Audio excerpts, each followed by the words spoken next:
प्रिय दर्शकों नमस्कार, जय श्री राम। आप सभी का हार्दिक स्वागत है। इस कार्यक्रम में हम चर्चा करेंगे शारदीय नवरात्र कब से कब तक है और घट स्थापन का उत्तम मुहूर्त कितने से कितने बजे तक है। तीसरा हमारा जो बिंदु होगा कि इस बार आप अपनी राशि के अनुसार किस प्रकार की पूजा की तैयारी करें ताकि आपको भगवती देवी की असीम कृपा आप पर बनी रहे। दर्शकों में आगे बढ़ूं इसके पहले एक मेरा आग्रह है कि यदि आप इस चैनल पर नए दर्शक हों तो आप सब्सक्राइब कर लीजिएगा और इस वीडियो को शेयर कर दीजिएगा। यदि अच्छा लगे तो आप लाइक भी कीजिएगा। दर्शकों, सर्वप्रथम मार्कंडेय पुराण में देवी भगवती की आराधना करने का विस्तार से वर्णन मिलता है। देवी भगवती के बारे में विस्तार से चर्चा श्रीमद् देवी भागवत में की गई है। मुझे याद आता है कि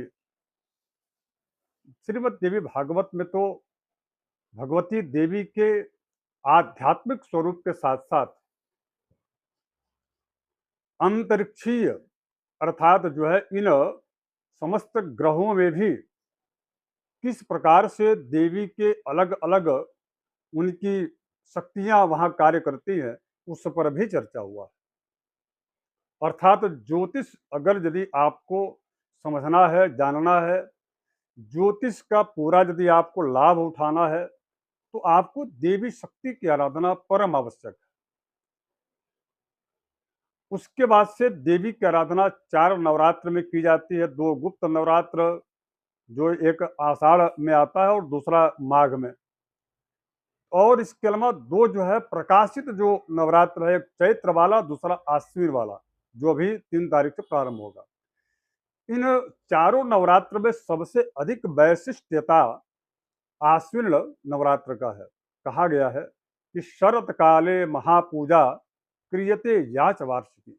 जो व्यक्ति किन्हीं कारणवश, वैसे तो सदैव पूजा करना चाहिए, देवी भगवती की आराधना करना ही चाहिए, नहीं तो कम से कम चारों नवरात्र में करना चाहिए।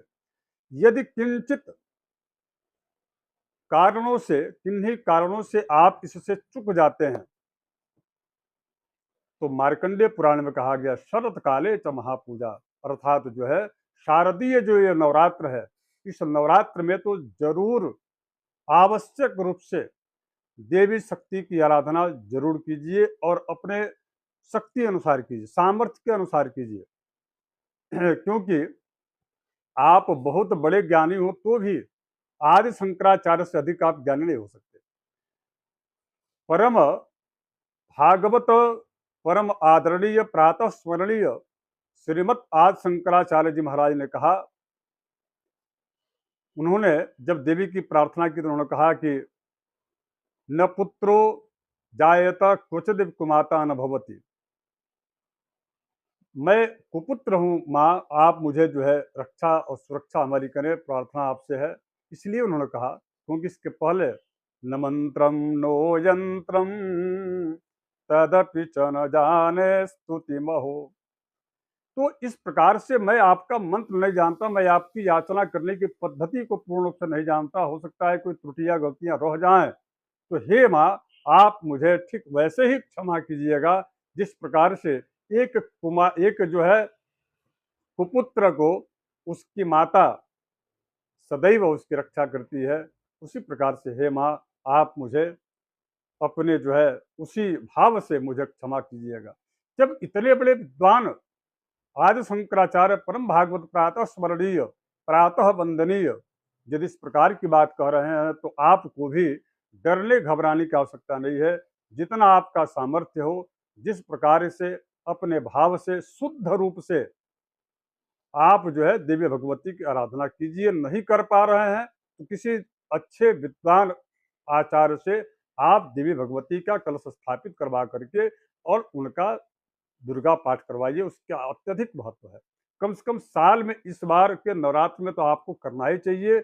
यह वार्षिकी पूजा इसे कहा गया है। अब आइए, 3 अक्टूबर को नवरात्र प्रारंभ हो रहा है। घट स्थापन का उत्तम मुहूर्त कब है? दर्शकों, एकदम स्पष्ट रूप से कहा गया है कि 3 अक्टूबर को यानी कि आश्विन शुक्ल पक्ष की प्रतिपदा को, आश्विन शुक्ल पक्ष की प्रतिपदा से नवमी पर्यंत प्रथम दिन वैधृति एवं चित्रा रहित शुभ मुहूर्त में कलश स्थापन करना चाहिए। चित्रा नक्षत्र जो है नहीं रहना चाहिए।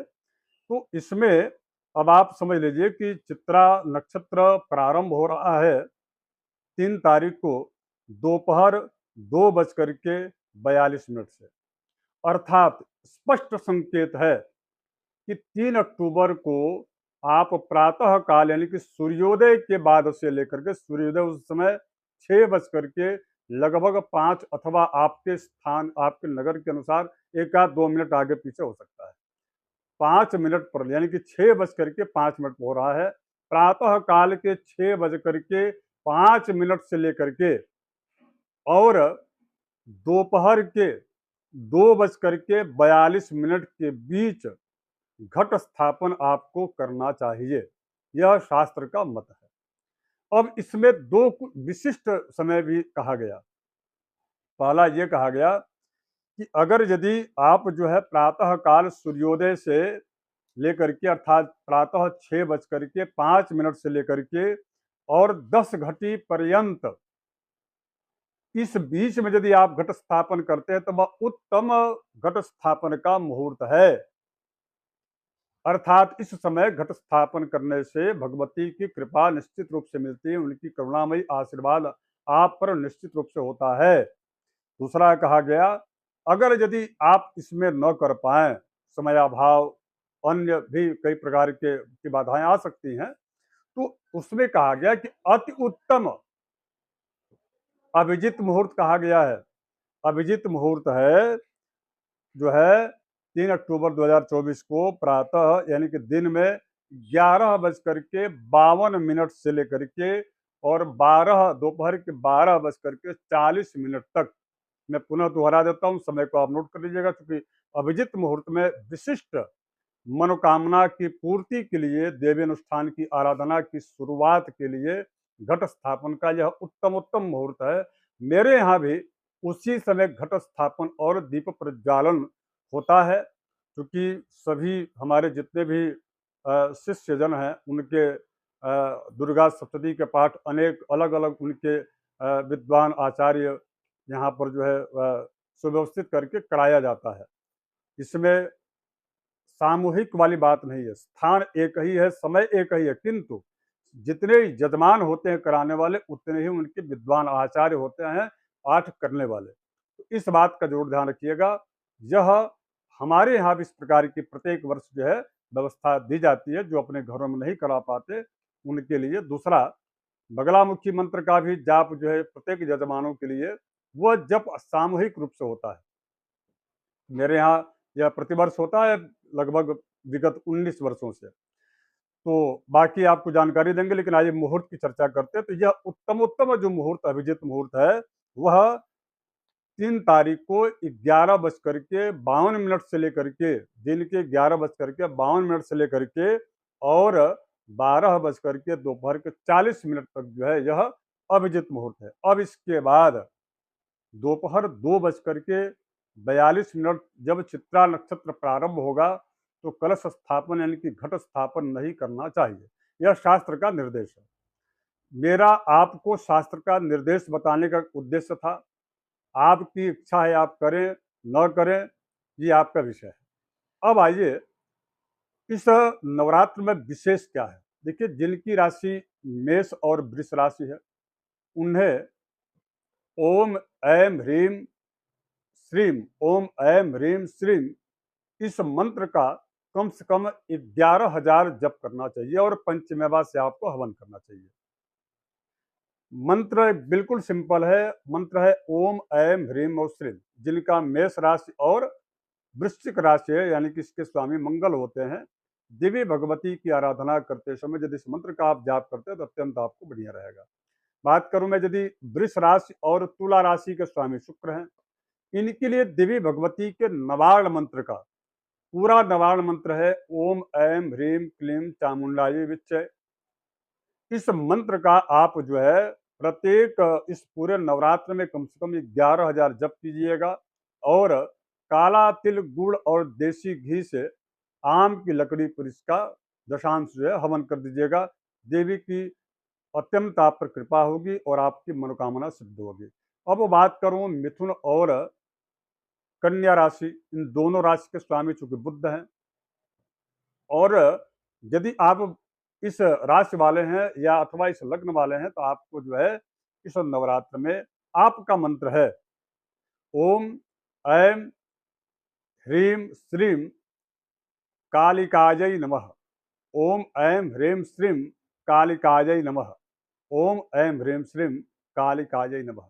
काली भगवती देवी की आराधना कीजिएगा चूंकि इस बार देवी जो है डोली में सवार होकर के आ रही है, तो मिथुन और कन्या राशि वालों के लिए यह मंत्र भगवती काली के प्रसन्नार्थ अत्यधिक जो है उनके स्वास्थ्य के लिए अच्छा रहेगा, समृद्धि होगी। अब बात करूं इसके बाद से जिनकी राशि जो है धनु और मीन है, उनके स्वामी चूंकि देवगुरु बृहस्पति है, तो उन्हें किस मंत्र का जप करना चाहिए? तो उनको इस नवरात्र में विशेष करके ओम ऐं ह्रीं क्लीं चामुंडाय विच्चे इस मंत्र से जो दुर्गा सप्तशती का पंचम अध्याय है,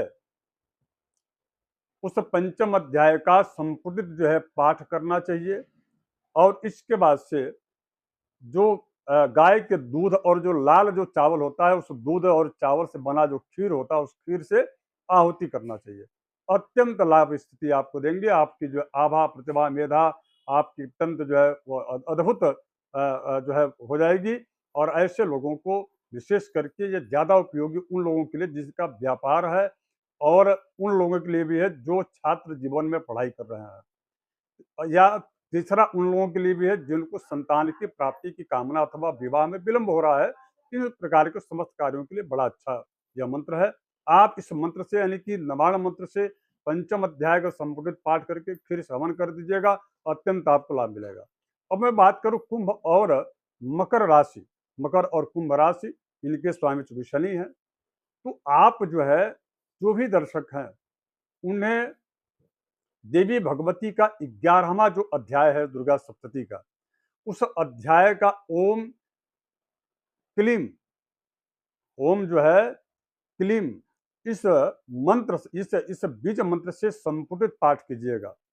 ओम क्लीम से 11वें अध्याय का संपुटित पाठ करके और इसके बाद से आप प्रतिदिन गाय के दूध में थोड़ा सा शहद डाल दीजिएगा और उसमें देसी घी और गुड़ और उसी से आप हवन करते रहिएगा। इसका अद्भुत लाभ आपको मिलेगा। शनि की साढ़ेसाती अथवा इससे जनित प्रभाव से भी आपको मुक्ति मिलेगी। देवी भगवती की बड़ी कृपा होगी। आपके जो अपने आप से बिछुड़ गए हैं उनके आपसे आपके बीच सामंजस्य अच्छा हो जाएगा। पारिवारिक स्थिति अत्यंत सुदृढ़ हो जाएगी।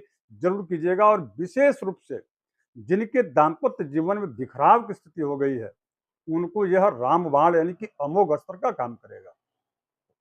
परिवार आपका जुड़ जाएगा, काफी हद तक आपके की समस्याएं आपकी समाप्त हो जाएंगी। अब मैं इसके बाद बात करूं कर्क राशि। यह कर्क राशि वाले जो भी दर्शक हैं उन्हें देवी भगवती दुर्गा सप्तशती के चतुर्थ अध्याय का ओम ह्रीम इस बीज मंत्र से संपुटित पाठ करना चाहिए और साथ ही साथ में उनको भी खीर से ही हवन करना चाहिए। अत्यधिक कर्क राशि वालों के लिए यह शुभप्रद हो जाएगा और भाग्योदय कारक यह जो है स्थिति बनेगी। अब मैं बात करूं सिंह राशि। सिंह राशि के जो भी दर्शक हैं उनको मैं यही कहूंगा कि आप जो है देवी भगवती के द्वितीय अध्याय जो दूसरा जो अध्याय है, उस दूसरा अध्याय अथवा मध्यम चरित्र वहीं से प्रारंभ होता है, ओम ह्रीम ऋषिर्वाच। तो आप ओम ह्रीम से इस बीज मंत्र से आप संपुटित जो है यदि आप दुर्गा पाठ करते हैं अथवा ओम ह्रीम इसी मंत्र का मात्र जो है आप कम से कम 11,000 जप करके और उसके साथ साथ में देसी घी, गुड़ और मेवा से यदि आप हवन करते हैं तो भगवती आप प्रसन्न होंगी, आपकी कार्य क्षमता को बढ़ा देंगी, व्यापार में वृद्धि कर स्थिति बनेगी। साथ ही साथ में जो अप्रत्यक्ष रूप से जो आपके विरोधी हैं वो भी जो है चारों खाने चित हो जाएंगे। यह प्रयोग जरूर कीजिएगा। दर्शकों, आशा करता हूँ आपको यह कार्यक्रम अच्छा लगा होगा। एक और बात आपको जाते जाते बता दूं, इस बार देवी भगवती डोली में सवार होकर के आ रही हैं। देवी भगवती के डोली में सवार होकर के आने का सीधा सा शास्त्र में कहा गया कि यह रोग वृद्धि और महामाया महामारी इत्यादि बीमारियों के लिए जो है यह का आमंत्रण को आमंत्रित करता है, अथवा इस प्रकार के फल जो है मिलते हैं। तो आपको इस प्रकार की समस्या न हो, उसके लिए मैं आप सबके लिए कह रहा हूं कि सायंकाल लोहवान और गूगल से ओम ऐं ह्रीं क्लीं चामुंडाय विचे यह नवार्ण मंत्र है, बड़ी शक्तिशाली मंत्र है। यह मंत्र का पाठ करते हुए आप कम से कम जो है 9 आहुति गाय का यदि उपला मिल जाए तो उसमें, अथवा यदि सामान्य भी आपको उपला मिल जाता है, यानी कि गोबर का जो बना हुआ उपला, उस उपले में आप जो है हवन कर दीजिएगा गूगल का और साथ ही साथ में लोहवान का। तो निश्चित रूप से आपको इस प्रकार की बीमारियां आपके आसपास के बल्कि लोग भी इससे अच्छा उनको राहत मिलेगा, और आपके घर में आपका घर इतना एनर्जिक हो जाएगा कि इस प्रकार की निगेटिव एनर्जी आपके घर में कम से कम संक्रामक बीमारियां प्रवेश नहीं करेंगे। इसलिए इस समय यह आप जरूर कर लीजिएगा और सब लोग कर लेंगे। अब इसके बाद पुनः मैं आप सबसे कहूंगा कि आप यदि नए दर्शक हो तो आप सब्सक्राइब कर लीजिएगा और इस वीडियो को शेयर कर दीजिएगा। धन्यवाद, नमस्कार, जय श्री राम।